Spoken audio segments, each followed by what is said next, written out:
Students, very good morning to all of you. Namaste, assalamu alaikum, sat shri akal. Myself Suresh Kumar, and today I am going to take chapter number 3, pair of linear equations in two variables from class 10th math. तो चलिए शुरू कर लेते हैं आज के अपने topic pair of linear equation in two variable. इस चैप्टर के बारे में पढ़ने से पहले कुछ बेसिक चीज़ें आपको समझाना चाहूँगा। इक्वेशन किसको कहते हैं, व्हाट इज़ एन इक्वेशन। तो इक्वेशन का मोटे तौर पे जो मीनिंग निकलता है that is to make equal on both side, चीज़ों को इक्वल करना बोथ साइड में, दोनों साइड में चीज़ों को बराबर करना ही क्या कहलाता है, इक्वेशन करना है, इक्वल बांटना ही इक्वेशन कहलाता है। आपने देखा होगा जब आप किसी दुकानदार के पास में या सब्जी वाले के पास में सब्ज़ी लेने के लिए जाते हो तो वो आपको सब्ज़ी जो है उसका वेट करके या उसको तोल करके आपको देता है, उसको वेइंग करके आपको देता है, ठीक है। वेइंग मशीन होती है उसके पास में, उस वेइंग मशीन के बीच में आपको वो सब्ज़ी को तोल करके देता है। लेकिन तोलने के लिए वो क्या करता है, उस वेइंग मशीन के लेफ़्ट हैंड साइड होता है और एक राइट हैंड साइड होता है। एक साइड में वो पत्थर डालता है, 1 किलो 2 किलो 3 किलो जितने भी डालेगा, और दूसरी साइड में वो उस पत्थर के वेट के बराबर ही सब्जी को डालने की कोशिश करता है। वो तब तक सब्जी डालता रहता है जब तक लेफ़्ट हैंड साइड जो है वो राइट हैंड साइड के बिल्कुल बराबर ना आ जाए, बिल्कुल आमने सामने ना आ जाए। जब तक वेट बराबर नहीं होता उस वेइंग मशीन का एक हिस्सा, चाहे वो लेफ़्ट वाला है जिस साइड में वेट रखा है वो नीचे की तरफ होता है, और राइट हैंड साइड वाला हिस्सा जिसमें वो सब्जी डालता है वो ऊपर उठा हुआ होता है, एक दूसरे के सामने नहीं होते। लेकिन जैसे ही उस वेइंग मशीन के बीच में सब्जी डालना वो शुरू करता है, एक टाइम ऐसा आता है जब दोनों का भार बराबर होता है और उस टाइम पे दोनों का लेवल आ जाता है। वेइंग मशीन के बीच में जो उसने पत्थर रखे होते हैं उस वाली साइड में, और जिस साइड में वो सब्जी डालता है वो वाला हिस्सा दोनों एक दूसरे के बिल्कुल आमने सामने आ जाते हैं। तब जाके हम मानते हैं कि वो सब्जी जो है उस वेट के बराबर, उस भार के बराबर आ गई है जितना वो तोलना चाहता था, ठीक है। तो बराबर करने की कोशिश करता है। ठीक वैसे ही यहाँ पर भी इक्वेशन के बीच में भी लागू होता है। इस इक्वेशन के बीच में हम क्या करते हैं, इस इक्वेशन के बीच में हम क्या करते हैं, एक इक्वल टू का निशान लगाते हैं। ये सोच लो कि ये इक्वल टू का निशान नहीं है, ये वेइंग मशीन है। क्या है ये, वेइंग मशीन। इस वेइंग मशीन के लेफ़्ट हैंड साइड के बीच में कुछ एक्सप्रेशन होती है, अलजेब्राइक एक्सप्रेशन होती है या कुछ टर्म्स होती हैं, ठीक है। मान लेते हैं 2x + 1, ठीक है।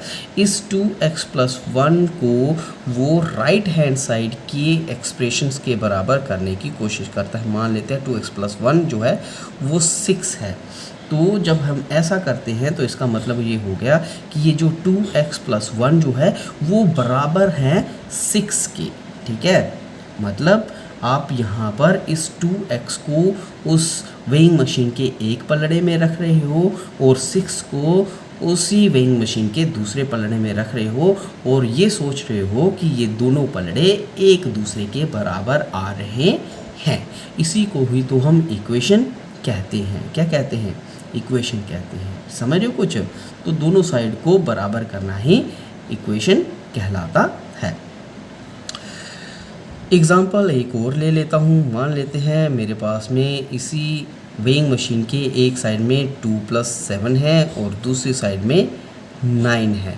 तो 2 + 7 9 होता है जो कि बराबर आ रहा है राइट हैंड साइड के 9 के बराबर। तो left hand side equal to right hand side आ रहा है। तो इसी को ही तो हम इक्वेशन करना कहते हैं, ठीक है। लेफ़्ट हैंड साइड को राइट हैंड साइड के बराबर ही तो करना होता है, लेफ़्ट हैंड साइड की एक्सप्रेशन को राइट हैंड साइड की एक्सप्रेशन के बराबर ही तो करना होता है। इसी को ही तो हम क्या कहते हैं, इक्वेशन कहते हैं। तो यहाँ पर आप देखोगे left hand side equal to right hand side आती है जब हमारे पास में नंबर होते हैं। लेकिन जब हमारे पास में नंबर्स की बजाय वेरिएबल्स होते हैं। वेरिएबल्स का तो वैसे आपने पढ़ा है, वेरिएबल्स ऐसे अननोन नंबर होते हैं जिनकी वैल्यूज़ का हमको पता नहीं होता है। जैसे इस इक्वेशन के बीच में देखें तो हम इस वाली एक्सप्रेशन को अगर देखें, इस एक्सप्रेशन के बीच में वेरिएबल का भी यूज़ हुआ है। 2x + 1 = 6। जब 2x + 1 = 6 हम करने की कोशिश करते हैं तब हमारे पास में एक्सप्रेशन के बीच में हुए वेरिएबल की कोई ना कोई वैल्यू निकलती है जब हम उसको पलड़े के दूसरे साइड के नंबर के बराबर करने की कोशिश करते हैं। जैसे मैं यहीं पर कर रहा हूँ, 2x + 1 = 6 आ रहा था, ठीक है। तो अगर इस इक्वेशन के बीच में मुझे इस वेरिएबल की वैल्यू को अगर पता करना है, मतलब इस अननोन नंबर की जगह मैं क्या भरूं ताकि लेफ़्ट हैंड साइड जो है वो राइट हैंड साइड के बराबर आ जाए, तो उस वेरिएबल की वैल्यू को हासिल करने के लिए मैं इस इक्वेशन को सॉल्व करता हूं। कुछ इस तरीके से करूंगा। सबसे पहले 2x को यहीं पे रखूँगा, तो इस साइड में जो भी प्लस वाले नंबर है उसको मैं जब दूसरी साइड में लेके जाऊंगा वो माइनस वाले हो जाते हैं। प्लस वाले माइनस में तब्दील हो जाते हैं, माइनस वाले प्लस में तब्दील हो जाते हैं, मल्टीप्लिकेशन वाला डिवाइज़र बन जाता है और डिवाइज़र वाला मल्टीप्लिकेटर या मल्टीप्लिकेशन वाला नंबर बन जाता है। न्यूमरेटर डिनोमिनेटर और डिनोमिनेटर न्यूमरेटर बन जाता है। ठीक वैसे ही यहाँ पर भी हो जाएगा। 6 वैसा का वैसा है क्योंकि इसको मैं कहीं पे भी लेके नहीं जा रहा, ये प्लस का है, इधर आएगा तो ये माइनस का हो जाएगा। तो 2x मेरे पास में आ गया, 6 - 1 5 और x =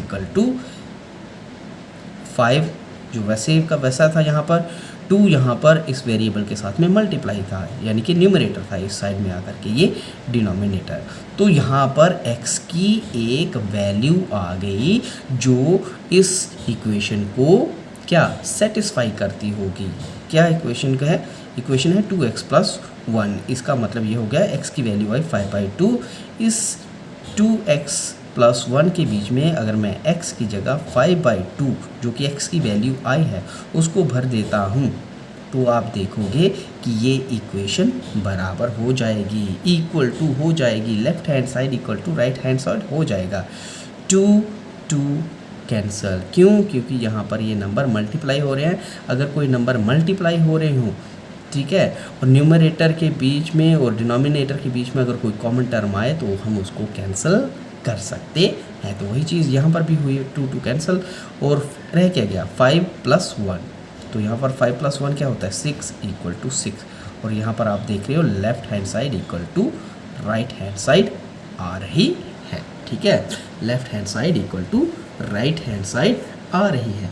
इसी को ही तो हम क्या कहते हैं, इक्वेशन कहते हैं, जिसमें हम लेफ्ट हैंड साइड को राइट हैंड साइड के बराबर करने की कोशिश करते हैं, ठीक है। तो इक्वेशन आपको समझ में आया होगा। इक्वेशन आपने छठी में की है, 5th में की है, 7th में की है, 8th में की है, 9th में की है। वैसे ये कुछ बेसिक था जो मैं आपको बताना चाहता था, तो वैसे आपने ये पढ़ा हुआ है। चलते हैं आगे की तरफ। इक्वेशन के बाद में अब मैं बात करना चाहूँगा linear equation in one variable. किसकी? Linear equation in one variable. अब ये linear equation in one variable क्या होता है? सबसे पहले इक्वेशन लफ्ज़ का इस्तेमाल हुआ है, इक्वेशन वर्ड का इस्तेमाल किया गया है। इसका मतलब यहाँ पर भी आपको चीज़ों को left hand side equal to right hand side ही करना है। मतलब लेफ़्ट हैंड साइड की एक्सप्रेशन को equal to right hand side की एक्सप्रेशन के बराबर ही करना है। लेकिन वो एक्सप्रेशन कैसी होनी चाहिए वो भी यहाँ पर वो बता रहा है। एक्सप्रेशन होनी चाहिए एक तो लीनियर एक्सप्रेशन, आप एल्जेब्राइक एक्सप्रेशन ही समझ लो। एल्जेब्राइक का एक्सप्रेशन और कुछ नहीं, पोलिनोमियल्स ही होती हैं, वो आपको पता होना चाहिए। तो अगर वो पोलिनोमियल हैं तो जाहिर सी बात है उनके बीच में वेरिएबल्स का भी यूज़ हुआ होगा, और अगर वेरिएबल्स का यूज़ हुआ है तो जाहिर सी बात है उन वेरिएबल्स की कोई ना कोई पावर भी ज़रूर होगी। तो उन वेरिएबल्स के बेस के ऊपर ही, उन वेरिएबल्स की पावर के बेस के ऊपर ही कोई इक्वेशन लीनियर है या क्वाड्रेटिक है या किसी और टाइप की, वो किसके ऊपर डिपेंड करता है, यूज़ होने वाले उसमें वेरिएबल्स और वेरिएबल्स की पावर। तो linear equation in two variables का क्या मतलब, linear equation in one variable का क्या मतलब हुआ? इसका मतलब ये हुआ कि यहाँ पर जो इक्वेशन बनने वाली है, जिन टर्म्स को, जिन एक्सप्रेशंस को मैं बराबर करने वाला हूँ इक्वेशन के बीच में, उन टर्म्स के बीच में, उन एक्सप्रेशन के बीच में जो वेरिएबल यूज़ होने वाला है या जिन वेरिएबल का यूज़ किया है वो एक ही किस्म का है, इसीलिए तो ये इक्वेशन इन वन वेरिएबल है। ठीक है, एक ही किस्म के वेरिएबल का यूज़ होगा। दूसरा, एक चीज़ तो ये हो गई। दूसरा, ये इक्वेशन साथ ही साथ लीनियर भी है। लीनियर इक्वेशन तब होगी जब उस इक्वेशन के बीच में जो एक्सप्रेशन है, जो पॉलिनोमियल है, उसके बीच में हुए वेरिएबल का जो यूज़ किया गया है, उस वेरिएबल की हाईएस्ट पावर 1 होगी, तब जाके वो इक्वेशन लीनियर बनेगी। समझ रहे हो कुछ? मतलब कोई इक्वेशन लीनियर तब होगी जब उसके बीच में जो एक्सप्रेशंस, जिनको हम left hand side equal to right hand side कर रहे हैं, उन एक्सप्रेशंस के बीच में जो वेरिएबल आ रहे हैं, उन वेरिएबल की हाईएस्ट पावर जो है वो 1 होनी चाहिए, या फिर डिग्री ऑफ पॉलिनोमियल, ठीक है, वो 1 होना चाहिए, तो तब जाके वो लीनियर इक्वेशन बनती है। तो क्या कंडीशन होनी चाहिए? सबसे पहला, linear equation in one variable के सबसे पहले only one kind of variable is used. एक ही तरह के वेरिएबल का यूज़ होना चाहिए। अगर x है तो x ही रहेगा, ठीक है, x के अलावा और कोई वेरिएबल नहीं दिखेगा उस इक्वेशंस की जो एक्सप्रेशंस हैं उनके बीच में। एक ही तरह का वेरिएबल आपको दिखेगा, x है तो x ही होगा, y हो तो y ही रहेगा, अगर z है तो z ही दिखेगा। इसके अलावा ऐसा नहीं है कि x भी है, y भी है, z भी है, ऐसा नहीं है। तब जाके वो इक्वेशन इन वन वेरिएबल कहलाएगी। दूसरी कंडीशन जो उसको लीनियर बनाती है, ठीक है, ये कंडीशन क्या थी? ये कंडीशन बनाती है उस इक्वेशन का वन वेरिएबल की फॉर्म में होना।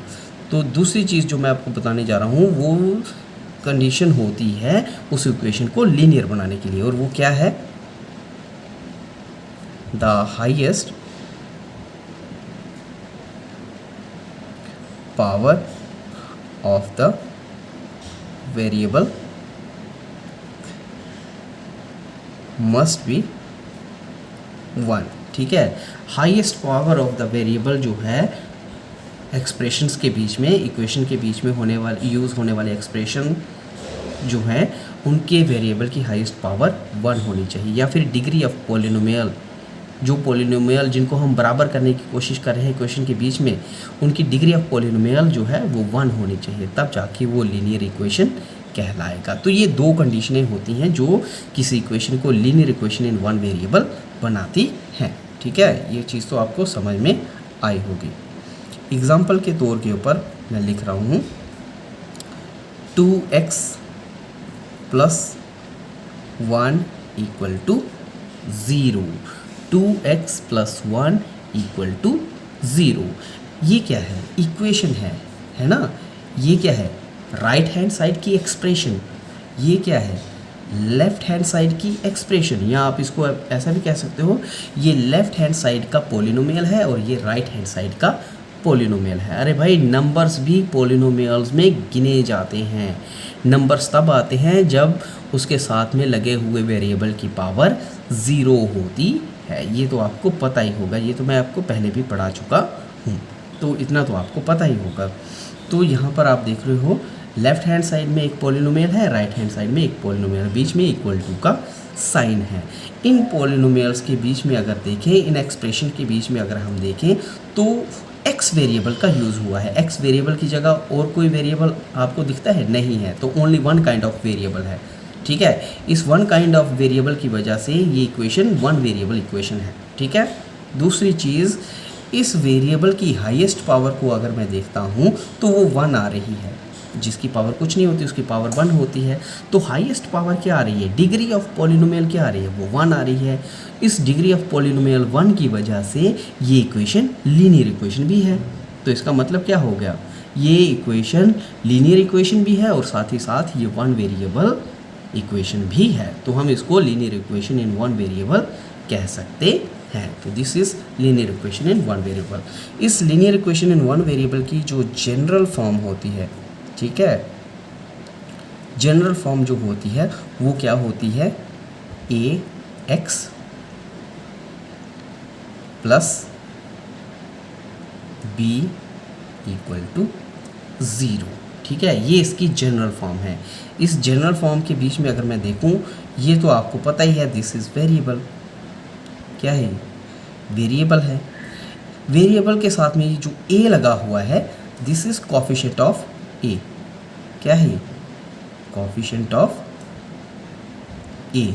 और बी इसमें क्या है? बी इसमें कांस्टेंट टर्म है।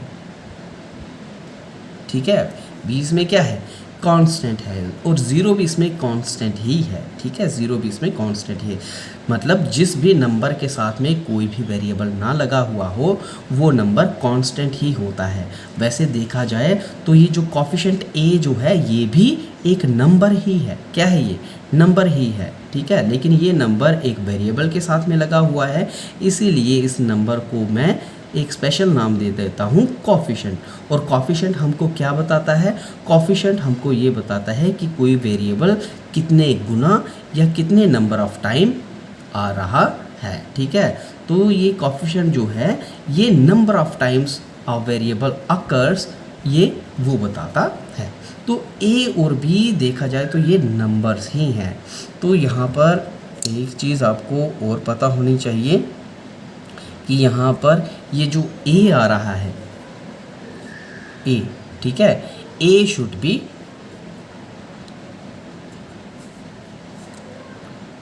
ए और बी जो है वो क्या है? ए और बी यहाँ पर जो है वो रियल नंबर होने चाहिए। क्या होने चाहिए? रियल नंबर्स होने चाहिए। ये पहली कंडीशन है। ठीक है, अगर ये रियल नंबर नहीं है तो ये क्या? ये इक्वेशन नहीं बनेगी। वैसे हर कोई नंबर जिसको हम नंबर लाइन के ऊपर रिप्रेजेंट कर सकते हैं, वो रियल नंबर ही होता है। और रियल नंबर रैशनल नंबर की फॉर्म में भी हो सकता है, इरेशनल भी हो सकता है, या फिर आप बटे की फॉर्म में, डेसिमल की फॉर्म में भी हो सकता है। तो जो भी आप यहाँ पर नंबर लोगे वो सारे के सारे रियल नंबर ही होंगे। ठीक है, ये बात आपको पता होनी चाहिए। लेकिन एक चीज़ है, यहाँ पर a should not be equal to zero. A should not be equal to zero. और ए जो है यहाँ पर, ये जो रियल नंबर ए है, वो ज़ीरो के बराबर नहीं होना चाहिए। ऐसा क्यों? अगर ए जहाँ पर ज़ीरो हो जाता है, कोफिशिएंट ऑफ एक्स जो है, कोफिशिएंट ऑफ एक्स जो है, अगर वो ज़ीरो हो जाएगा तो देखो, पुट करके देख लो, ए की जगह ज़ीरो भरो तो क्या बन जाएगा? Zero into x plus b equal to zero. ठीक है, इक्वेशन तो ये रहेगी, लेकिन इसमें वेरिएबल ही ख़त्म हो जाएगा। क्या हो जाएगा? ज़ीरो इंटू एक्स ज़ीरो हो जाएगा। मतलब यहाँ पर वेरिएबल तो रहा ही नहीं। ये zero plus b equal to zero हो जाएगा। वैल्यू तो ज़रूर आएगी, बी और ए, ये तो वैल्यू आ रही है, लेकिन यहाँ पर वेरिएबल की वैल्यू नहीं रहेगी। वेरिएबल ही ख़त्म हो गया। तो जब वेरिएबल ही ख़त्म हो जाएगा तो ये इक्वेशन इन वन वेरिएबल कैसे रह पाएगी? है ना, क्योंकि ये इक्वेशन क्या थी? Linear equation in one variable, क्योंकि इसके बीच में वेरिएबल आ रहा था। तो लेकिन अगर मैं कोफिशिएंट ऑफ एक्स की वैल्यू को ज़ीरो कर देता हूँ तो वो कोफिशिएंट को ही ख़त्म कर रहा है, कोफिशिएंट को ही ज़ीरो के बराबर कर रहा है। वैसी कंडीशन के बीच में ये जो इक्वेशन है वो अपने वेरिएबल को खो रही है। तो जब वेरिएबल इसके बीच में रहेगा ही नहीं तो ये linear equation in one variable कैसे हो जाएगी? इसीलिए इसके लिए एक कंडीशन है कि यहाँ पर ये जो ए आ रहा है, ये दिस इज कोफिशिएंट ऑफ जो एक्स आ रहा है, that should not be equal to zero. ठीक है, ये चीज़ आपको पता होनी चाहिए। उसके बाद अब मैं बात कर लेता हूँ सॉल्यूशन ऑफ द इक्वेशन। ठीक है, इस लीनियर इक्वेशन के सॉल्यूशन की बात कर लेता हूँ। अब पहली बात क्या होगी? सॉल्यूशन ऑफ द इक्वेशन किसको कहेंगे? सॉल्यूशन ऑफ द इक्वेशन, आप ये सोच लो कि उस इक्वेशन के बीच में जो भी वेरिएबल आ रहा है, उस वेरिएबल की क्या वैल्यू आएगी जो उस इक्वेशन को सेटिस्फाई करेगी। ठीक है, तो वेरिएबल की जो भी वैल्यू आएगी that will be called the solution of the equation. अब इस लीनियर इक्वेशन के बीच में अगर मैं देखता हूँ, जैसे यहाँ पर इसको सॉल्व करूँ, इसी इक्वेशन को लेता हूँ 2x + 1 = 0, 2x + 1 इक्वल टू 0। अगर मैं इसको सॉल्व करने की कोशिश करूँगा तो देखो मेरे पास क्या आएगा, x इक्वल टू, क्योंकि ये 1 प्लस का था, जब हम इसको दूसरी साइड में लेके जाएंगे तो ये माइनस का 1 हो जाएगा। इतना बेसिक तो आपको पता ही होगा, ठीक है। तो इक्वल टू के इधर उधर जब मैं नंबर को लेके जाता हूँ तो प्लस वाला नंबर दूसरी साइड में जाके माइनस का हो जाता है, माइनस वाला नंबर दूसरी साइड में जाके प्लस वाला हो जाता है, मल्टीप्लिकेशन वाला नंबर दूसरी साइड में जाके डिवीजन का बन जाता है, और डिवीजन वाला नंबर दूसरी साइड में जा कर के मल्टीप्लिकेशन का बन जाता है, मतलब उल्टा हो जाता है। तो वही चीज़ यहाँ पर भी हो जाएगी, ये प्लस का था इधर आके माइनस का हो गया, ठीक है। रह क्या गया 2x इक्वल टू -1, तो x किसके बराबर हो जाएगा, x इक्वल टू -1। 2 यहाँ पर इस x के साथ में मल्टीप्लाई हो रहा था, यानी कि यहाँ पर न्यूमरेटर था, इधर आके ये डिनोमिनेटर, तो x की वैल्यू आ गई -1/2। इसके अलावा कोई और x की वैल्यू यहाँ पर निकलेगी नहीं निकलेगी। इसका मतलब एक ही सल्यूशन इस इक्वेशन के लिए आ सकता है। ऐसी कंडीशन के बीच में जो linear equation in one variable होती है उसमें इक्वेशन का सिर्फ एक ही सल्यूशन आता है, that is the value of variable, ठीक है। जो भी वेरिएबल की वैल्यू आएगी वो एक ही सल्यूशन निकलेगा, एक से ज़्यादा सॉल्यूशन नहीं होते हैं। तो देखो यहाँ पर हमने क्या निकाला, ये इसका सॉल्यूशन निकाला। क्या ये सही है कि गलत, तो हम चेक कर सकते हैं x की जगह इसको पुट करके। तो 2 × x + 1 था, तो 2 × x की जगह मैं क्या लिखूँगा, -1/2, ठीक है। और प्लस क्या लिखूँगा 1, और इक्वल टू क्या ये 0 आता है कि नहीं आता है, आ जाएगा। कैसे, 2 कैंसिल, क्या रह गया -1 + 1, तो -1 + 1 क्या होता है 0 equal to 0, left hand side equal to right hand side. तो इसी को तो इक्वेशन कहते हैं। हो गया कि नहीं, बराबर हो गया, ठीक है। तो only one solution is found in case of linear equation in one variable, एक ही सॉल्यूशन आता है। इतना तो आपको पता चल गया होगा। अब मैं बात करना चाहूँगा linear equation in two variable. अब किसकी बात करूँगा, linear equation in two variable.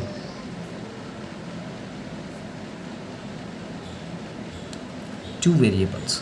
अब लीनियर इक्वेशन, ये इक्वेशन भी कैसी है, लीनियर इक्वेशन है। लीनियर इक्वेशन के लिए क्या कंडीशन होनी चाहिए कि उस इक्वेशन के बीच में यूज़ होने वाले जो वेरिएबल हैं उन वेरिएबल्स की हाईएस्ट पावर कितनी आनी चाहिए, 1 आनी चाहिए, तभी वो लीनियर इक्वेशन होने वाली है।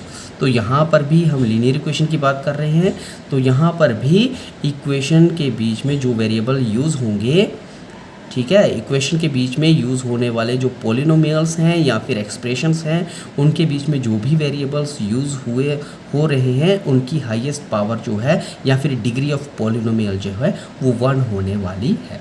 तो एक कंडीशन ये होने वाली है। दूसरा, ये इक्वेशन इन टू वेरिएबल्स है, मतलब यहाँ पर एक की बजाय 2 वेरिएबल्स यूज़ होने वाले हैं, ठीक है। तो क्या होना चाहिए यहाँ पर, यूज़ ऑफ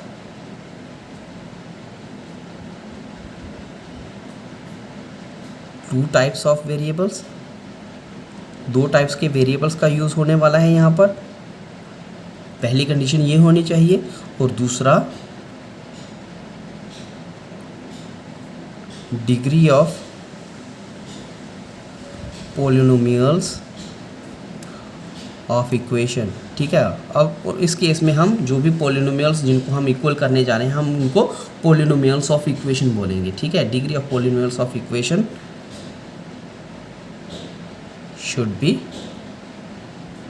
1, ठीक है। Degree of polynomial of equation जो होने वाली है वो 1 होने वाली है। या फिर आप ये भी कह सकते हो कि highest power of the variables of the polynomial यहाँ पर 1 होने वाली है। तो ये 2 कंडीशनें अगर पूरी हो पाती हैं, ऐसी कंडीशन के बीच में वो क्या बन जाएगी, linear equation in two variable हो जाएगी। लेकिन इक्वेशन के बीच में आपको पता ही है लेफ्ट हैंड साइड को राइट हैंड साइड के बराबर किया जाता है, तो यहाँ पर भी हम एक्सप्रेशन के बराबर करने की कोशिश करेंगे, या पॉलिनोमियल्स को पॉलिनोमियल्स के बराबर करने की कोशिश करेंगे, तभी तो वो इक्वेशन बनेगी, है ना। तो जनरल फॉर्म के मुताबिक अगर मैं चलूँ, general form of linear equation in two variable,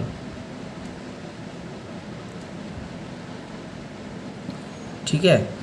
general form के मुताबिक अगर मैं चलूँ, जो जनरल फॉर्म होती है linear equation in two variables की, वो क्या होती है? वो होती है मेरे पास में ax प्लस बी वाई, ठीक है, plus c equal to 0। ax plus b y plus c equal to 0, ठीक है। ये होती है हमारे पास में किसी linear equation in two variables की जनरल फॉर्म। इस जनरल फॉर्म को अगर मैं ध्यान से देखूं तो x और y दो तरह के वेरिएबल है, तभी तो ये linear equation in two variable है। दो तरह के वेरिएबल्स का यूज़ हुआ है, इसीलिए ये linear equation in two variables है। इन वेरिएबल्स के साथ में अगर मैं इनको देखूं, a और b को, किसको? a और b को देखता हूं, तो यहाँ पर a जो है ये क्या है? a जो है यहाँ पर कोफिशिएंट ऑफ x है। क्या है यहाँ पर? कोफिशिएंट ऑफ x है। b यहाँ पर क्या है? b यहाँ पर है कोफिशिएंट ऑफ y, ठीक है, कोफिशिएंट ऑफ y। और c यहाँ पर क्या है? ये एक कांस्टेंट टर्म है। क्या है ये? कांस्टेंट टर्म है, ठीक है। क्या है यहाँ पर? कांस्टेंट टर्म है। अब यहाँ पर अगर आप देखोगे तो कोफिशिएंट या फिर कांस्टेंट टर्म, कोफिशिएंट और कांस्टेंट टर्म ये नंबर्स ही होते हैं। क्या होते हैं? नंबर्स ही होते हैं। चाहे वो कोफिशिएंट है, चाहे वो कांस्टेंट है, होगा क्या? वो एक किस्म का नंबर ही होगा। फ़र्क सिर्फ इतना होगा कि कोफिशिएंट जो होता है वो वेरिएबल के साथ में मल्टीप्लाई होने वाला नंबर है, जबकि कांस्टेंट जो है वो भी वेरिएबल के साथ में मल्टीप्लाई होने वाला ही नंबर है, लेकिन इस केस में उस वेरिएबल की जो पावर होगी वो 0 होगी। मतलब c के साथ में भी कोई ना कोई वेरिएबल ज़रूर होगा, लेकिन उस वेरिएबल की पावर 0 होती है। और आपको पता है any number when raise to power 0, ठीक है, any number when raise to power 0 is equal to 1। तो c के साथ में जो वेरिएबल आ रहा था, उस वेरिएबल के साथ में उसकी वो जो पावर थी वो 0 थी। उसी वजह से क्या हो गया होगा कि c into 1 equal to c, मतलब कांस्टेंट टर्म। तो कांस्टेंट टर्म तभी आती है जब उसके साथ में लगे हुए वेरिएबल की पावर 0 होती है। तो है क्या ये कांस्टेंट टर्म? कांस्टेंट टर्म भी एक नंबर ही है, लेकिन इसके साथ में कोई भी वेरिएबल नहीं होता है। आप इतना समझ लो, ठीक है। a भी क्या है? नंबर है। b भी क्या है? नंबर है। c भी क्या है? नंबर है। लेकिन a जो है this is coefficient, b is coefficient. क्यों? क्योंकि a जो है वो मल्टीप्लाई हो रहा है x वेरिएबल के साथ में, b जो है वो मल्टीप्लाई हो रहा है y वेरिएबल के साथ में, c जो है वो कांस्टेंट टर्म है क्योंकि उसके साथ में कोई भी वेरिएबल नहीं है, ठीक है। सिर्फ इतना ही फ़र्क होता है। तो ये तो थी general form of linear equation in two variable, ठीक है। तो लीनियर क्यों है? क्योंकि यहाँ पर होने वाले जो यूज़ हुए हैं वेरिएबल x या फिर y, उनकी हाईएस्ट पावर 1 ही है, डिग्री ऑफ पॉलिनोमियल 1 ही है, इसलिए वो लीनियर इक्वेशन के बीच में आता है। दूसरा, टू वेरिएबल यूज़ हुए हैं x और y, इसलिए ये linear equation in two variable है, ठीक है। तो पावर डिसाइड करती है कि कोई इक्वेशन, तो वेरिएबल की पावर डिसाइड करती है कि कोई इक्वेशन लीनियर होगी कि नहीं। अगर 1 है पावर, हाईएस्ट पावर, तो वो लीनियर इक्वेशन होगी, ठीक है। और दूसरी चीज़, वो इक्वेशन 1 वेरिएबल है कि 2 वेरिएबल है, वो डिसाइड करता है कि उसके बीच में कितने तरह के वेरिएबल्स यूज़ हो रहे हैं। तो यहाँ पर 2 तरह के वेरिएबल यूज़ हुए हैं, तो ये लीनियर इक्वेशन इन 2 वेरिएबल है। और लीनियर इसलिए है क्योंकि इन वेरिएबल्स की हाईएस्ट पावर 1 आ रही है। अब बात कर लेते हैं ऐसे जो हमारे पास में लीनियर इक्वेशन इन 2 वेरिएबल होती है, ऐसे इक्वेशन की जो हमारे पास में सॉल्यूशन निकलते हैं वो कितने निकल सकते हैं। कर लेते हैं इसकी बात। Solution of linear equation in 2 variable, solution इसमें कितने निकलेंगे। तो मैं पहले बता देता हूँ, आप इसमें देखोगे कि linear equation in two variables के जो सॉल्यूशन निकलते हैं, ठीक है, वो अनलिमिटेड निकलते हैं। क्या चीज़? अनलिमिटेड निकलते हैं, इनफाइनाइट सॉल्यूशंस निकलते हैं। ऐसा क्यों निकलता है वो भी मैं आपको समझा देता हूँ। देखो, मैं कोई इक्वेशन ले रहा हूँ, linear equation in two variable ले रहा हूँ। मान लेते हैं मैं ले रहा हूँ 2x + 3y + 5, ठीक है। ये कांस्टेंट टर्म है ना 5 = 0। क्या ये linear equation in two variable है? क्यों है? x दो वेरिएबल आ रहे हैं, दूसरा इन वेरिएबल्स की हाईएस्ट पावर भी 1 है, तो that's why it's a linear equation in two variable. अब इसके सॉल्यूशन की हम बात कर रहे थे, तो देखो मेरे पास में क्या सॉल्यूशन इसका निकल के आ सकता है।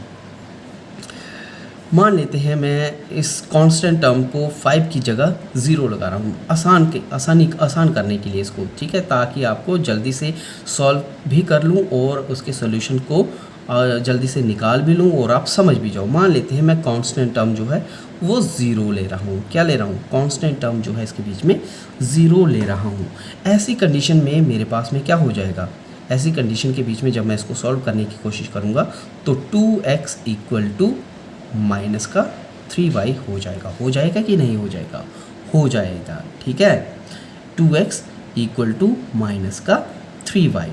अब यहाँ पर x की जगह मैं क्या नंबर लूँ और y की जगह मैं क्या नंबर लूँ, ताकि ये दोनों की दोनों left hand side = right hand side हो जाए। यही तो इक्वेशन है ना, left hand side = right hand side. लेकिन यहाँ पर दो वेरिएबल हैं तो दो वैल्यूज़ आएंगी, x की भी वैल्यू कोई होगी, y की भी वैल्यू होगी, तभी तो ये = आएगा। लेकिन वो वैल्यूज़ होंगी क्या, उनको निकालने की कोशिश करता हूँ। देखो, मैं इस तरीके से टेबल बना रहा हूँ, ये आप सोच लो कि रफ है, ये x है और ये y है। मान लेता हूँ सबसे पहले मैं x को 1 लेता हूँ। क्या लेता हूँ? x को लेता हूँ 1। तब मेरे पास y क्या निकल के आएगा?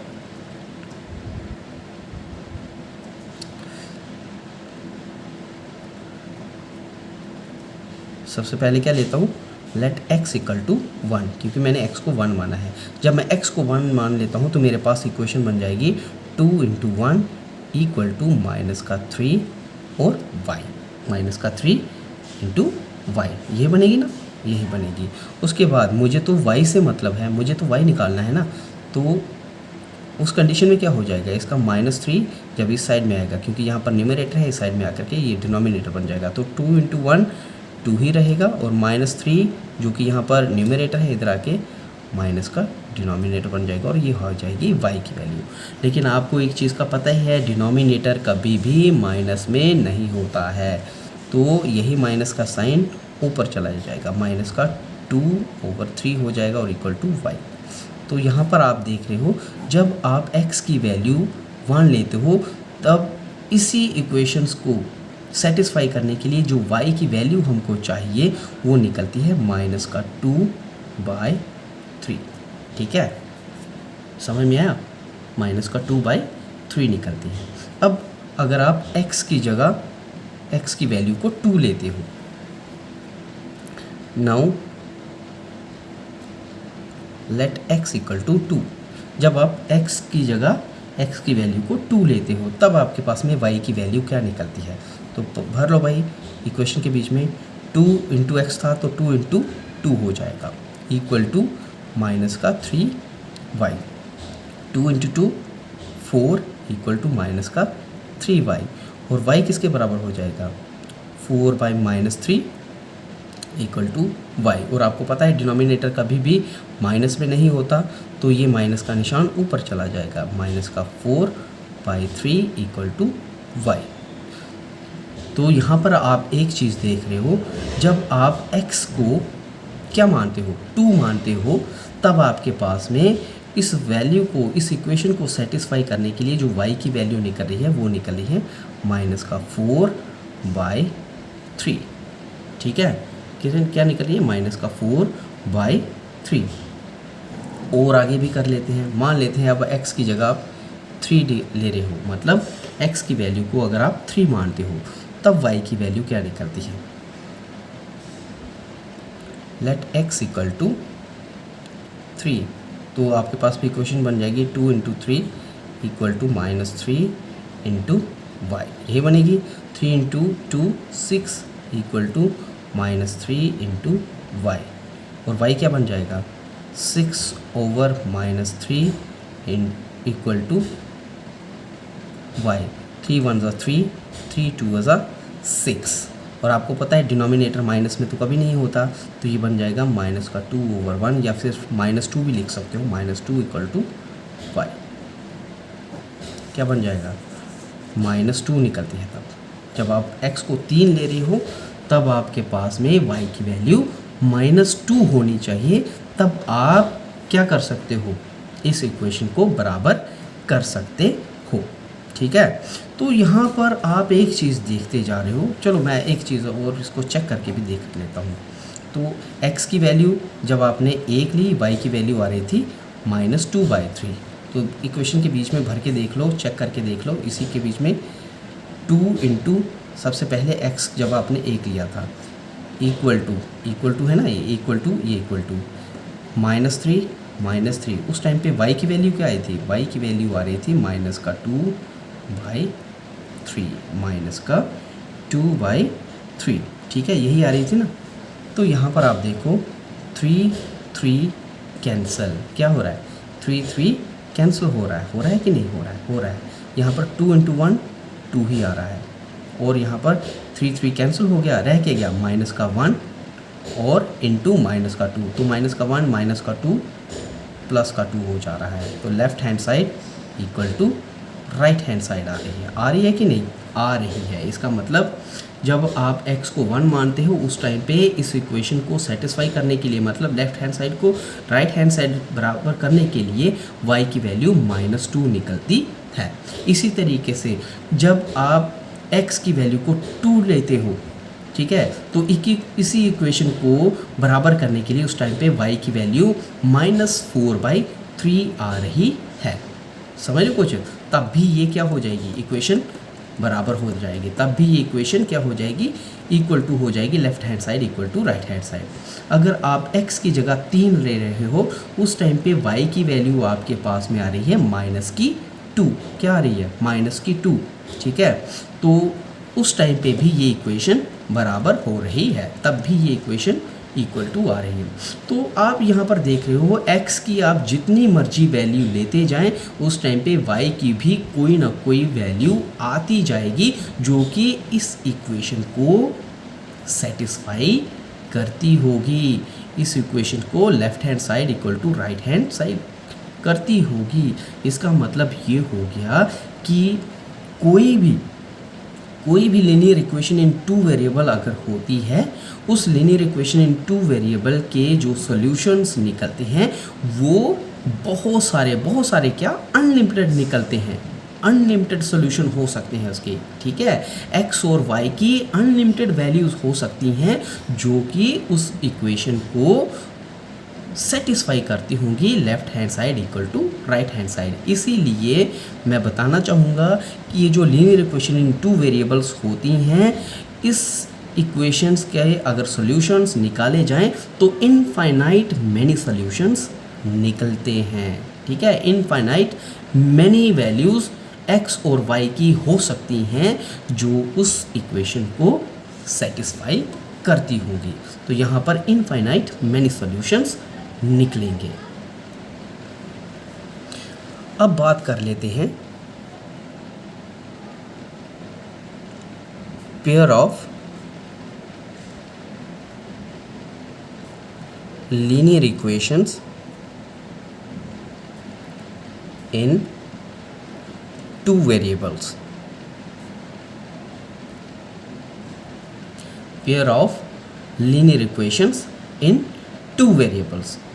लेकिन इस pair of linear equation in 2 variables की तरफ जाने से पहले मैं लीनियर इक्वेशंस इन 1 वेरिएबल की, लीनियर इक्वेशन इन 2 वेरिएबल्स की एक खास प्रॉपर्टी बताना चाहूँगा, दैट इज़ वो थी क्या? सबसे पहले उसकी जनरल फॉर्म को मैं अगर लिखूं तो linear equation in two variable की जो जनरल फॉर्म थी वो क्या थी?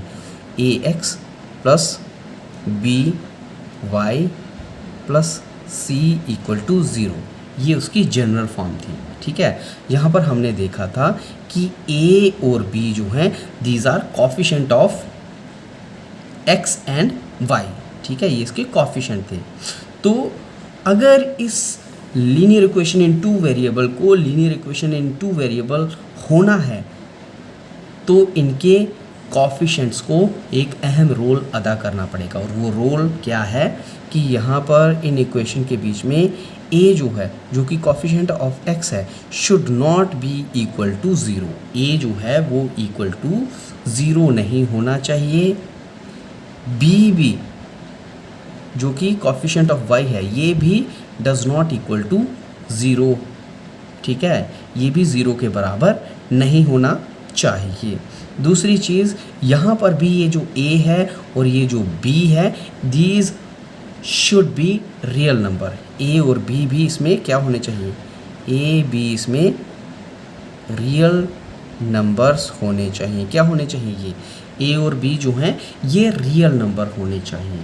ठीक है, ये इनको कंडीशन जो है वो पूरी करना पड़ती है। अगर ये कंडीशन पूरी होती है तभी ये linear equation in two variable कहलाएगी, अदरवाइज ये linear equation in two variable नहीं रहेगी अगर इनमें से एक भी कंडीशन पूरी नहीं हो पाती है। जैसे मान लेता हूँ इसके बीच में ये जो general form of linear equation in two variable हमको जो दे के रखी है, इसके बीच में मान लेता हूँ a जो कि कॉफिशेंट ऑफ x है ये 0 हो जाता है। सपोज a है क्या? ये कॉफिशेंट ऑफ x है। ठीक है, a क्या है? कॉफिशेंट ऑफ x है, इज़ इक्वल टू 0 मान लेता हूँ, ऐसा हो जाता है। तब क्या हो जाएगा? इसी जनरल फॉर्म को अगर मैं लिखूं तो क्या बन जाएगा? ये जनरल फॉर्म बन जाएगी मेरे पास 0 into x plus b into y plus c equal to 0। ठीक है, यही बन जाएगी, यही बनेगी। अब आपको पता है 0 जिस भी नंबर के साथ में मल्टीप्लाई होता है ये उसको भी 0 बना देता है। इसका मतलब x इंटू 0 ये 0 हो जाएगा। क्या हो जाएगा? ये तो हो जाएगा 0। बच क्या गया? बचा रह गया हमारे पास में b y plus c equal to 0।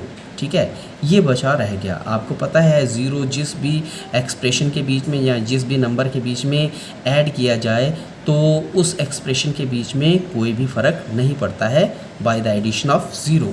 तो मैं इस 0 को लिखूं या ना लिखूं कोई फ़र्क नहीं पड़ता। अगर मैं नहीं लिखता हूं तो मेरे पास क्या रह जाता है? B y plus c equal to 0। अब इस बी वाई प्लस सी को इक्वल टू 0 को अगर मैं देखता हूं तो ये इक्वेशन जो है वो linear equation in one variable बन जाती है। क्यों? क्योंकि x वेरिएबल तो ख़त्म हो गया, रह क्या गया? y वेरिएबल ही रह गया। ठीक है, तो y वेरिएबल के अलावा और कोई इसमें वेरिएबल आ रहा है? नहीं आ रहा है। b क्योंकि यहाँ पर कॉफिशेंट है, c यहाँ पर क्या है? कांस्टेंट है। ठीक है, c क्या है? कांस्टेंट है। तो इनके अलावा सिर्फ एक ही वेरिएबल आ रहा है, दैट इज़ y। और कोई आ रहा है? नहीं आ रहा है।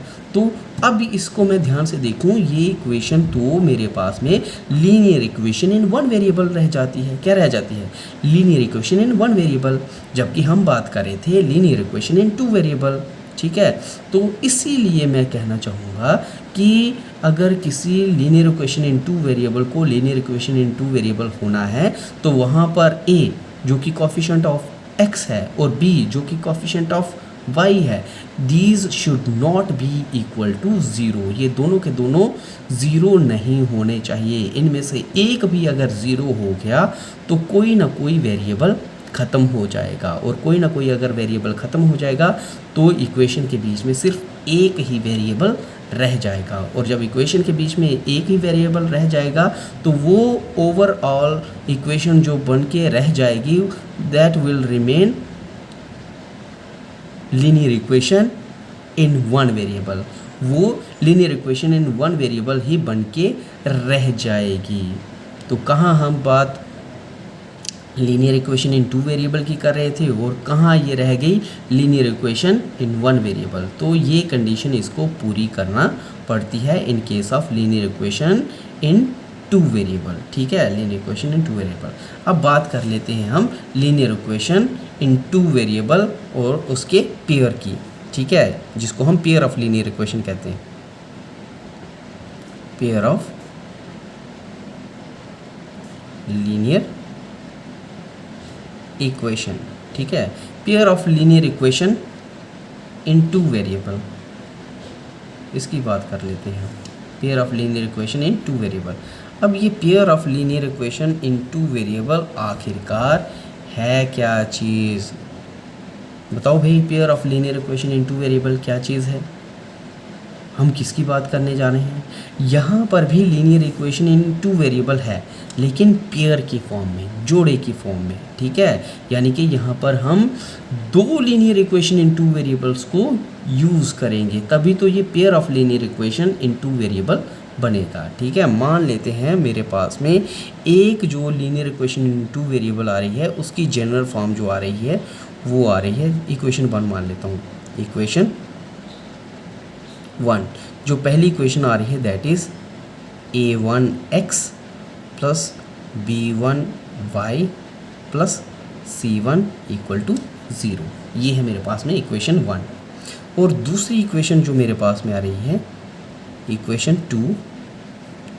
ठीक है, इक्वेशन 2 जो मेरे पास में आ रही है उसकी जनरल फॉर्म मान लेते हैं a2x प्लस b2y और प्लस c2 इक्वल टू 0। ठीक है, जब हम दो इक्वेशंस लेते हैं और दोनों की दोनों equations linear equation in two variables है, इन्हीं को ही हम क्या कह देते हैं? Pair of linear equations in two variable. क्या कहते हैं इनको? Pair of linear equations in two variables कह देते हैं। ये बात आपको समझ में आई होगी। यहाँ पर भी आप एक चीज़ देखोगे कि a और b जो आ रहा है, चाहे वो a1 है b1 है, ठीक है, a1 b1 a2 b2, ठीक है, ये क्या होने चाहिए? या फिर ये c1 c2 जो हैं, ठीक है, ये सारे के सारे क्या होने चाहिए? रियल नंबर हैं। इसके बीच में क्या है? ये रियल नंबर हैं। ठीक है, ये सारे के सारे रियल नंबर हैं। दूसरी चीज़, इस इक्वेशन के बीच में भी आपको एक चीज़ देखने को मिलेगी, that is a square plus b square जो है वो 0 नहीं होना चाहिए। ठीक है, a square plus b square जो है वो 0 के बराबर नहीं होना चाहिए। या फिर a जो है या फिर b जो है वो 0 के बराबर नहीं होनी चाहिए। a should not be equal to 0 या a1 should not be equal to 0, b should not be equal to 0 या b1 should not be equal to 0। वैसा ही यहाँ पर a2 should not be equal to 0, b2 should not be equal to 0। ठीक है, a2 should not be equal to 0 और b2 should not be equal to 0, तब जाके ये linear pair of linear equations in two variable बनेगा। ठीक है, ऐसे इक्वेशन के बीच में जो आपको सॉल्यूशंस निकालने हैं, क्या निकालने हैं? सॉल्यूशंस। वो कितने निकलेंगे? ठीक है, सॉल्यूशंस निकालने होंगे, क्योंकि हम शुरू से ही करते आ रहे हैं, चाहे वो linear equation in one variable है उसका भी कोई ना कोई सॉल्यूशन निकलता है, linear equation in two variable है उसके भी कोई ना कोई सॉल्यूशंस निकलते हैं। वैसे ही pair of linear equation in two variables के केस में भी क्या होते हैं? सॉल्यूशंस निकाले जाते हैं। तो सॉल्यूशन निकालने के यहाँ पर आपको दो तरीके नज़र आएंगे। कितने तरीके आएंगे?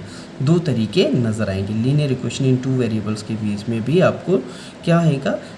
दो तरीके मिलेंगे सॉल्यूशन निकालने के। पहला आएगा, जो पहला मेथड है सॉल्यूशन निकालने के लिए, जो फर्स्ट मेथड है वो है कौन सा?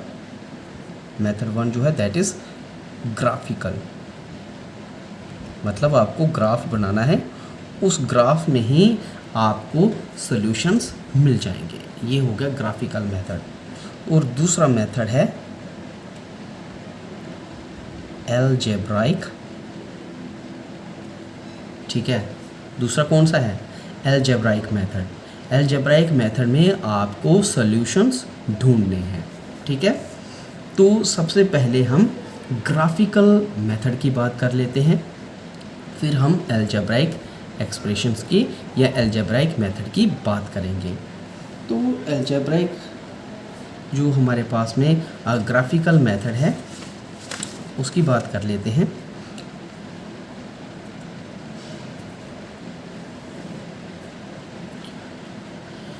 ग्राफिकल मेथड के बीच में हम देखेंगे कि 3 तरीके हो सकते हैं, 3 सिचुएशंस हो सकती हैं सॉल्यूशंस को निकालने की।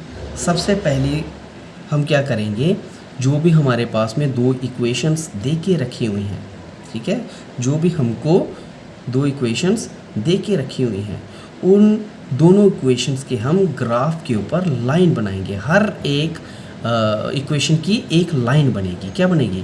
हर एक इक्वेशन की एक लाइन बनेगी ग्राफ के ऊपर।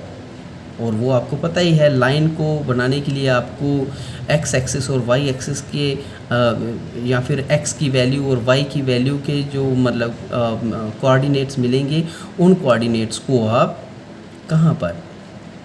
ग्राफ पेपर के ऊपर लोकेट करोगे और फिर बाद में उन पॉइंट्स को जोड़ दोगे, ठीक है। जैसे आप फर्स्ट इक्वेशन के लिए जब आपने एक्स एक्सिस और वाई एक्सिस के ऊपर आने वाले पॉइंट्स को लोकेट किया, तो मान लेते हैं कोई इस तरीके से लाइन बनी, ठीक है। ये क्या है?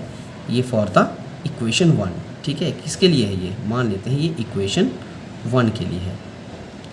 उसके लिए कुछ इस तरीके से लाइन ड्रॉ हुई, क्योंकि सीधी ही लाइन आएगी। क्यों आएगी? क्योंकि ये इक्वेशंस क्या हैं? लीनियर इक्वेशन है। क्या है ये? Linear equation.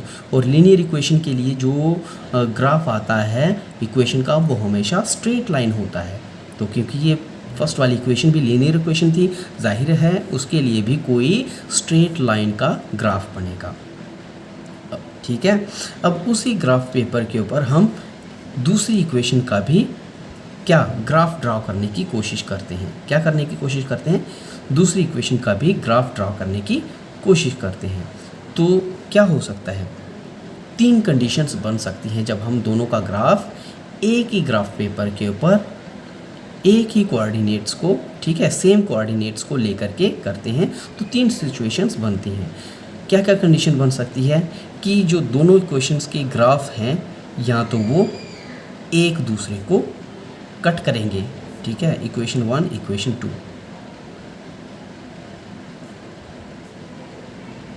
कुछ इस तरीके से कट कर सकते हैं, ठीक है। जब इस तरीके से कट करेंगे तो ऐसी कंडीशन के बीच में जो इन इक्वेशंस का सॉल्यूशन निकलेगा वो एक सॉल्यूशन निकलेगा, ठीक है। और वो सॉल्यूशन कौन सा होगा? जिस पॉइंट के ऊपर इक्वेशन 1 और इक्वेशन 2 का ग्राफ कट कर रहा है, उस पॉइंट को ही हम इस पेयर ऑफ इक्वेशंस का सॉल्यूशन मानेंगे, ठीक है। ऐसे केसेस में क्या हो जाएगा? ऐसे केसेस में जब इस तरीके से ग्राफ काटेगा तो हमारे पास में यूनिक सॉल्यूशन निकलता है। मतलब जब दोनों इक्वेशंस का एक ही सॉल्यूशन निकले, कॉमन सॉल्यूशन निकले, उसको हम यूनिक सॉल्यूशन कहते हैं। क्या कहते हैं? यूनिक सॉल्यूशन, ठीक है, या फिर वन सॉल्यूशन कह सकते हैं।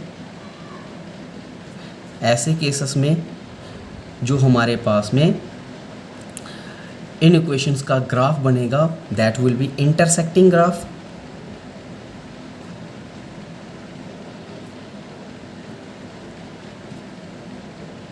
इंटरसेक्टिंग ग्राफ ऑफ इक्वेशंस होगा। इक्वेशंस का जो ग्राफ आएगा इसके बीच में वो इंटरसेक्टिंग होगा।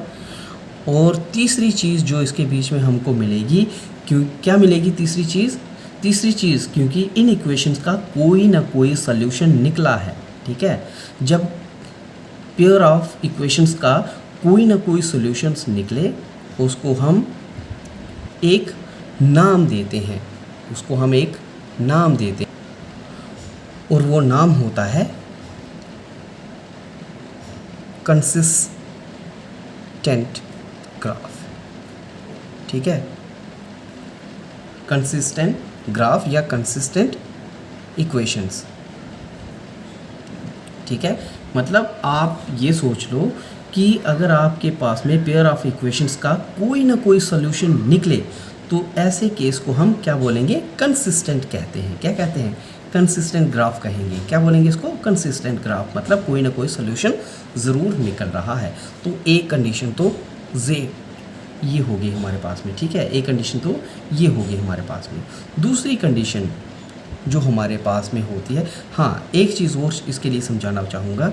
इस चीज़ के लिए, ठीक है, इस चीज़ के लिए मतलब ये पता करने के लिए हमारे पास में ऐसा ग्राफ आएगा। तो ऐसे ग्राफ जब भी आपके पास में हासिल होता है, वहाँ पर आप एक चीज़ ज़रूर देखेंगे। वो चीज़ क्या होगी कि वहाँ पर A1 over A2 is not equal to B1 over B2। ये कंडीशन वहाँ पर आपको ज़रूर देखने को मिलेगी। मतलब ठीक है, जब आपके पास में ग्राफिकली, जब आप पेयर ऑफ इक्वेशंस का लीनियर पेयर ऑफ इक्वेशंस जो होती है, पेयर ऑफ लीनियर इक्वेशंस जो होती है, उनका अगर आप सॉल्यूशन आप ढूंढने की कोशिश करोगे बाय ग्राफिकल मेथड, तो अगर लाइन इंटरसेक्ट करती है तो आप वहाँ पर देखोगे कि यूनिक सॉल्यूशन निकलता है, ओनली वन सॉल्यूशन निकलता है जो कि दोनों इक्वेशंस को सेटिस्फाई करता होगा। दूसरा, इस केस में लाइंस जो होती हैं ग्राफ्स की, दो इक्वेशंस के जो ग्राफ आती हैं वो उनकी लाइंस जो होगी हमेशा इंटरसेक्ट करेंगी। क्या करेंगी? इंटरसेक्ट करेंगी, क्योंकि इन इक्वेशंस का कोई ना कोई सॉल्यूशन निकलता है, इसलिए उनको हम कंसिस्टेंट कहते हैं। क्या कहते हैं? कंसिस्टेंट कहते हैं। तो जब भी किसी pair of linear equations of two variable का जब भी सॉल्यूशन निकलेगा, उस सॉल्यूशन को हम ऐसी इक्वेशंस को हम कंसिस्टेंट कहते हैं। क्या कहते हैं? ऐसी इक्वेशंस को हम कंसिस्टेंट इक्वेशन कहते हैं। ठीक है, और इसके बीच में आप एक चीज़ देखोगे कि A1 over A2 is not equal to B1 over B2। यहाँ पर ये चीज़ आपको हमेशा देखने को मिलेगी। ठीक है, मतलब कोफिशिएंट ऑफ x, ठीक है, coefficient of x of equation 1 divided by coefficient of x of equation 2 will not be equal to coefficient of y of equation 1 divided by coefficient of y of equation 2। ठीक है, यहाँ पर ये चीज़ आपको दिखने को मिलेगी। अगर शॉर्ट में कहूँ, A1 over A2 will not be equal to B1 over B2। जब ऐसा होगा तो आप देखोगे कि आपको हमेशा इस तरीके का ग्राफ मिलेगा, और ऐसे ग्राफ के बीच में आपको यूनिक सॉल्यूशन भी मिलेगा। लाइंस आपको इंटरसेक्टिंग या इंटरसेक्ट करती हुई दिखेंगी, और तीसरा कंसिस्टेंट ग्राफ होगा, क्योंकि कोई ना कोई सॉल्यूशन आपको ज़रूर मिलेगा। उसके बाद बात कर लेते हैं जो दूसरी कंडीशन आ सकती है ग्राफिकल मेथड में। दूसरी कंडीशन जो हो सकती है, उसके बीच में जो आपको ग्राफ है वो कुछ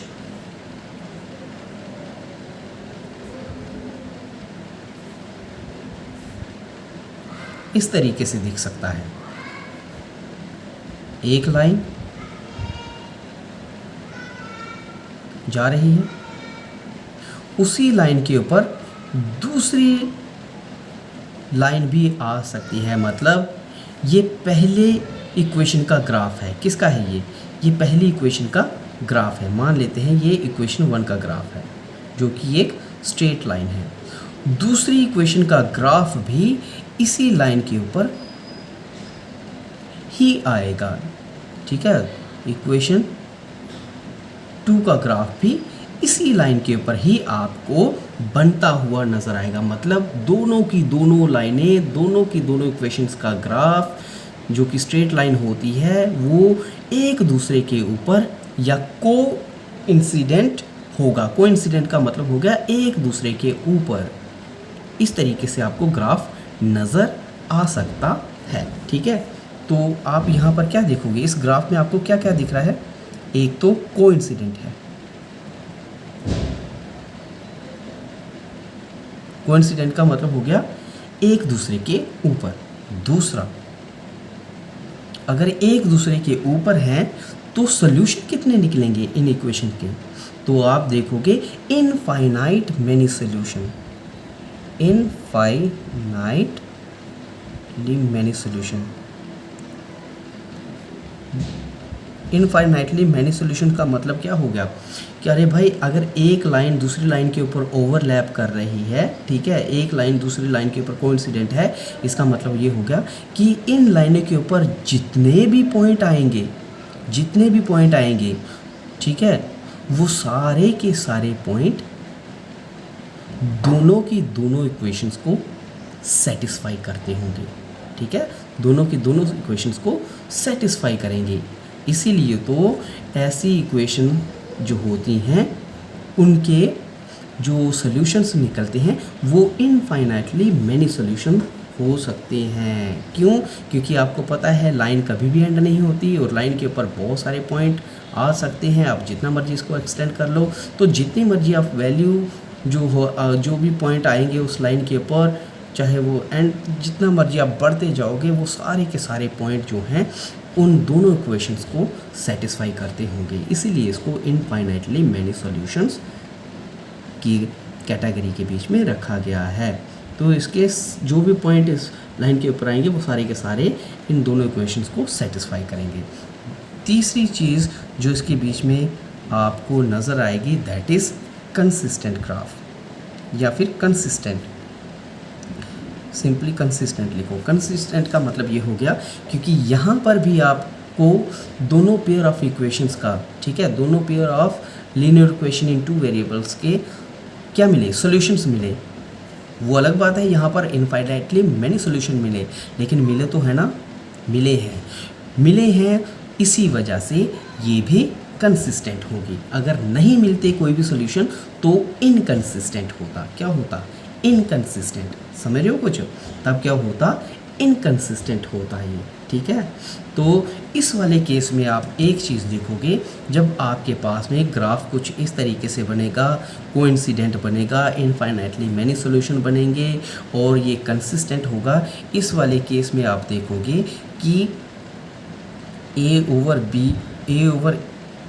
A1 over A2 equal to B1 over B2 equal to C1 over C2 आएगा। ठीक है, यहाँ पर ये चीज़ आपको देखने को मिलेगी। ठीक है, जिस भी pair of linear equation in two variable के इनफाइनाइटली मैनी सॉल्यूशंस होते हैं, वहाँ पर हमेशा जो ग्राफ होता है वो कोइंसिडेंट होता है, कंसिस्टेंट होता है, और वहाँ पर जो रेशो आती है A1 ओवर A2 की इक्वल होती है B1 ओवर B2 के, और वो इक्वल होती है C1 ओवर C2 के।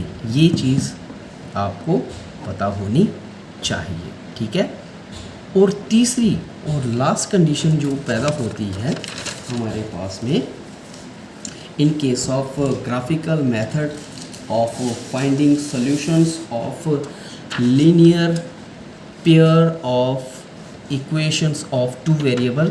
ठीक है, तो जो तीसरी कंडीशन पैदा होती है वो कुछ इस तरीके से ग्राफ हो सकता है।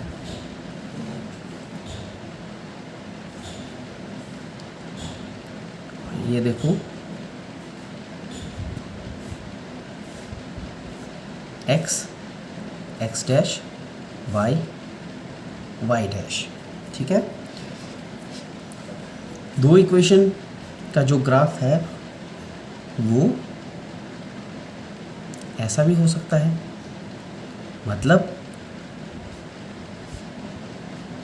ये इक्वेशन 1 का ग्राफ है और ये किसका है, ये है इक्वेशन 2 का ग्राफ। ठीक है, ये किसका है, इक्वेशन 2 का ग्राफ। यहाँ पर अगर आप देखो तीसरी कंडीशन के बीच में जो पैदा हो सकती है दैट इज़ दोनों लाइनों का, दोनों इक्वेशंस का जो ग्राफ है वो एक दूसरे के पैरेलल चल रहा है। क्या, एक दूसरे के पैरेलल चल रहा है। कहीं पे भी ये किसी भी पॉइंट पे लेके चले जाओ, ये कभी भी कट नहीं करेंगे। अगर ये कट नहीं करेंगे तो जाहिर सी बात है, आपको पता ही है इक्वेशंस का pair of linear equations in 2 variable अगर आपको दे के रखी हैं तो उनका सॉल्यूशन आपको तभी मिलता है जब वो एक दूसरे को कट करती हैं या फिर एक दूसरे के ऊपर कोइंसिडेंट होती है। यहाँ पर आप देख रहे हो ये तो ना तो कोइंसिडेंट है और ना ही ये कट कर रही हैं, तो इसका मतलब ये हो गया कि अगर ये कट ही नहीं कर रही तो इनका सॉल्यूशन ही नहीं निकलेगा। क्या चीज़, इनका सॉल्यूशन ही नहीं निकलेगा। तो यहाँ पर क्या आ रही हैं, 3 चीज़ें आपको यहाँ पर देखने को मिल रही है ग्राफ के बीच में। एक तो ये क्या है, पर ग्राफ कैसा आ रहा है, यहाँ पर पैरेलल ग्राफ है। क्या है ये, पैरेलल ग्राफ है, एक दूसरे के पैरेलल चल रहा है। अगर पैरेलल है तो जाहिर सी बात है नो सॉल्यूशन होगा। क्या होगा, नो सॉल्यूशन। ठीक है, कोई भी सॉल्यूशन नहीं निकलेगा क्योंकि ये एक दूसरे को कट ही नहीं कर रही। क्योंकि आपको पता है जहाँ पर भी ये दोनों लाइनें जो हैं या दोनों ग्राफ एक दूसरे को कट करेंगे, वही कट वाला पॉइंट ही दोनों इक्वेशंस का सॉल्यूशन होता है। तो यहाँ पर ये कट ही नहीं कर रही तो सॉल्यूशन कहाँ से निकल जाएगा। तो क्या हो जाएगा, पैरेलल ग्राफ है, नो सॉल्यूशन है। और तीसरा इनकंसिस्टेंट है, इनकंसिस्टेंट का मतलब हो गया जिस इक्वेशंस, पेयर ऑफ इक्वेशंस का कोई सॉल्यूशन नहीं निकलता, वो इनकंसिस्टेंट होती है। तो ये इनकंसिस्टेंट है। ठीक है, ये 3 चीज़ें आपको यहाँ पर देखने को मिलेगी। लेकिन यहाँ पर एक चीज़ आपको और भी देखने को मिलेगी अगर आप इन 2 इक्वेशंस के कोएफिशिएंट्स और कांस्टेंट टर्म्स को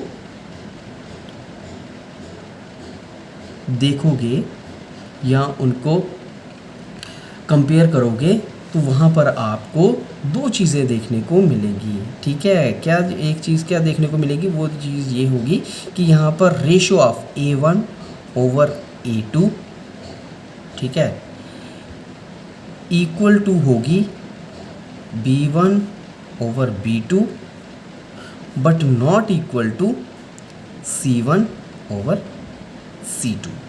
ये चीज़ आपको यहाँ पर देखने को मिलेगी। अगर ऐसा है, ठीक है, अगर आप उन इक्वेशंस के कोएफिशिएंट्स को कुछ इस तरीके से कंपेयर करते हो और आपको कॉम्बिनेशन कुछ इस तरीके से नज़र आता है तो आप समझ जाना कि इसका जो ग्राफ बनने वाला है वो पैरेलल ग्राफ बनने वाला है। कैसा ग्राफ बनने वाला है, पैरेलल ग्राफ बनने वाला है और कोई भी सॉल्यूशन आपको इन इक्वेशंस का नहीं मिलने वाला है। ठीक है, तो ये चीज़ आप समझ जाना। तो यहाँ पर हमने देखा ग्राफिकल मेथड के बीच में 3 कंडीशंस पैदा हो सकती हैं। या तो जो ग्राफ है वो इंटरसेक्ट करेगा, अगर इंटरसेक्ट करता है तो यूनिक सॉल्यूशन निकलता है, अगर सॉल्यूशन निकलता है तो ये कंसिस्टेंट होगा, और अगर कंसिस्टेंट है तो इस वाले ग्राफ का जो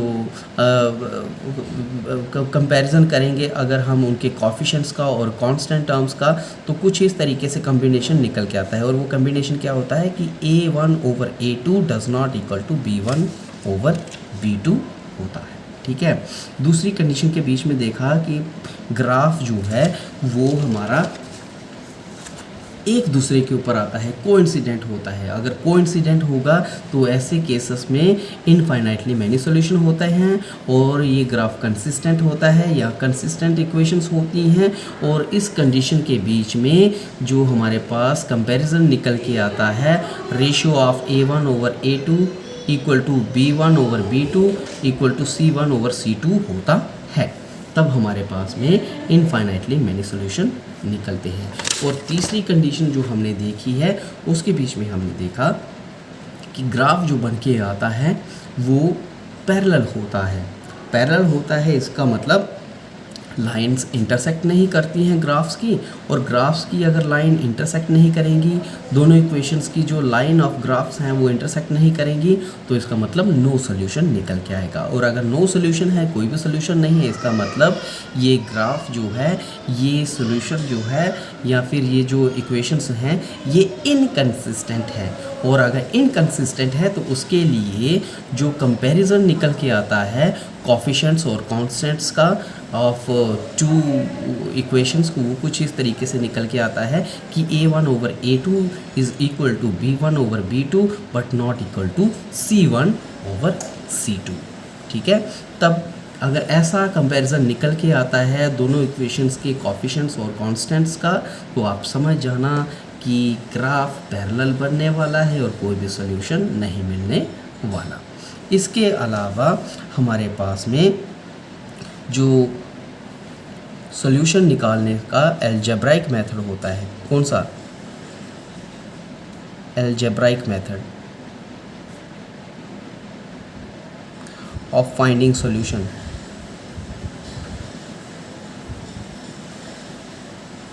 of pair of linear equation in two variables। ठीक है, जो मेथड होता है अलजेब्राइक मेथड जिससे हम सॉल्यूशन निकालते हैं pair of linear equation in two variable, वो तीन तरह के हो सकते हैं। नंबर 1 है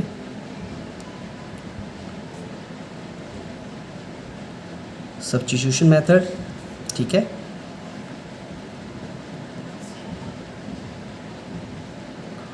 दूसरा है हमारे पास में एलिमिनेशन मेथड,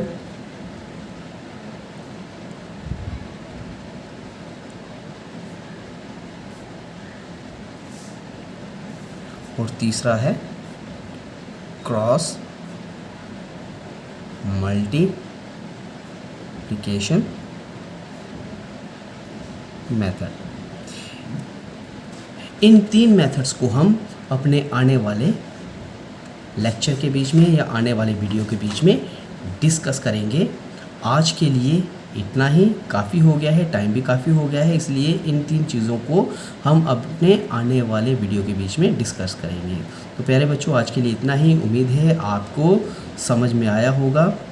कल हम फिर हाजिर हो जाएंगे अपनी कुछ अगले टॉपिक्स के साथ में। तब तक के लिए शुक्रिया, थैंक यू।